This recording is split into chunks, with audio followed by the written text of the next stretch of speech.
Hello aspiring nursing students, welcome to Medmind nursing. और आज का हमारा टॉपिक होने वाला है नेजल फ्रैक्चर।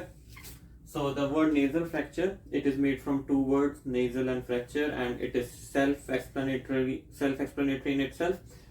तो इसका मतलब होता है कि जब हमारा जो नोज है उसके बोन या कार्टिलेज में ब्रेकेज आ जाए ड्यू टू एनी ट्रॉमा, तो it can lead to nasal fracture and it is one of the most common facial fractures. तो आज की मैं इस टॉपिक में कवर करूंगा priorities from NCLEX point of view कि एज रजिस्टर्ड नर्सेज हमें किन किन बातों का ध्यान रखना होता है। तो सबसे पहले अगर मैं प्रायोरिटी की बात करूं तो फर्स्ट प्रायोरिटी आती है एयरवे मैनेजमेंट, क्योंकि हमें पता है कि जो हमारा नेजल पैसेज होता है ये हमारे रेस्पिरेटरी सिस्टम का सबसे फर्स्ट पार्ट है। और अगर हमारा नेजल पैसेज में फ्रैक्चर हो गया तो इसकी वजह से ब्लॉकेज हो जाएगी, एयर अंदर नहीं जा पाएगी, तो पेशेंट का जो रेस्पिरेटरी सिस्टम है वो कॉम्प्रोमाइज करेगा, रेस्पिरेटरी नीड्स इंक्रीज हो जाएंगी। तो इसलिए हमारी सबसे पहली जो नीड होगी वो होगी एयरवे मैनेजमेंट। सेकेंड होगी ब्लीडिंग।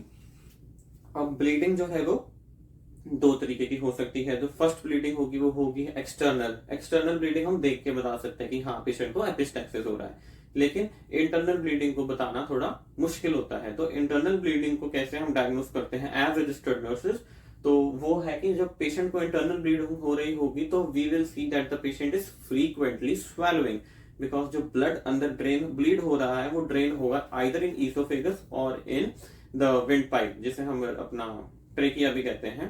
ठीक है, तो सेकेंड प्रायोरिटी इज ब्लीडिंग। और अगर पेशेंट फ्रीक्वेंट स्वेलोइंग करेगा तो उसमें हम पेशेंट को एस्पिरेशन प्रिकॉशंस पे भी रखेंगे, क्योंकि we do not want the patient to aspirate, so we will make the patient sit upright और समवॉट लीन्ड फॉरवर्ड। थर्ड हमारी जो प्रायोरिटी आती है that is BSF. BSF here means basilar skull fracture। Generally जब nasal fracture होता है ये अकेले बहुत कम देखने को मिलता है। इट जनरली को presents with head injury and the most common form of head injury is basilar skull fracture. So basilar skull fracture के कुछ कैरेक्टरिस्टिक साइंस होते हैं, जैसे कि periorbital ecchymosis, CSF otorrhea and CSF rhinorrhea and mastoid process की swelling जिसे हम battle sign कहते हैं। ये सारे जो कैरेक्टरिस्टिक साइंस हैं ये मैं अपनी हेड इंजरी वाली वीडियो में डिस्कस करूंगा, so you guys have to stay tuned for that. Next is no NG.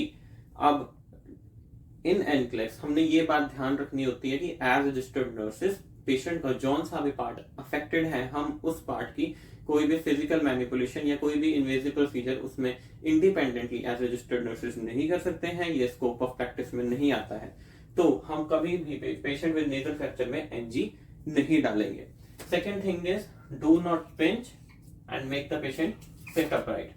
हमने आज तक जितना भी पढ़ा था उसमें हमें यह बताया जाता है कि अगर पेशेंट के नोज से ब्लीड हो रही है so we have to pinch the nose of the patient so as to stop the flow of bleeding.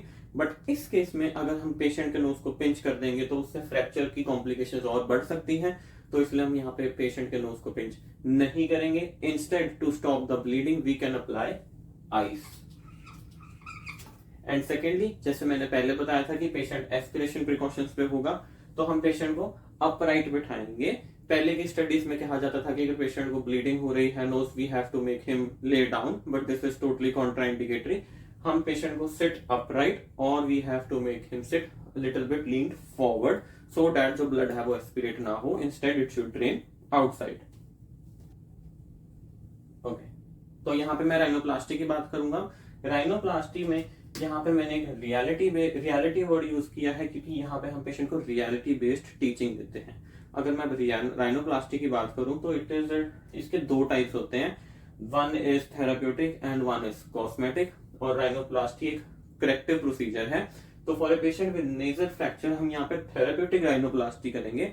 और थेराप्यूटिक राइनोप्लास्टी में हम पेशेंट को रियलिटी बेस्ड अप्रोच में ये बताते हैं that the patient will look worse before looking better, क्योंकि अब सर्जरी हुई है एकदम से पेशेंट पहले जैसा नहीं लगेगा। पेशेंट जनरली अज्यूम कर लेते हैं कि हाँ आफ्टर द सर्जरी मैं पहले जैसा लगूंगा, I will be as I was before the trauma और एक्सीडेंट, बट ऐसा नहीं है। तो हमने पेशेंट को रियलिटी अप्रेजल करवाना है, तो हम पेशेंट को बोलेंगे कि you will look worse before looking better.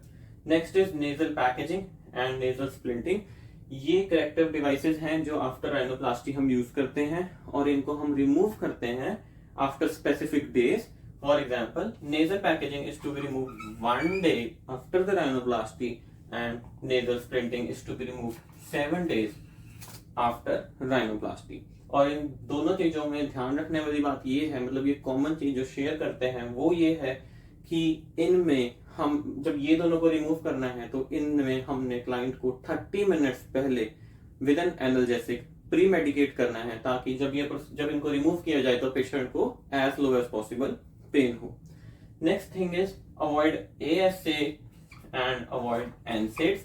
ASA होता है अमीनोसैलिसिलिक एसिड जिसका मतलब है एस्पिरिन, और NSAIDs मतलब non steroidal anti inflammatory drugs, and NSAIDs are used to relieve pain. But point is ये दो ड्रग्स को हमने अवॉइड करना है क्योंकि ये दो जो ड्रग्स हैं ये इंक्रीज करती हैं रिस्क ऑफ ब्लीडिंग. तो हम कभी भी नेजल फ्रैक्चर के पेशेंट को ये दो ड्रग्स नहीं देंगे.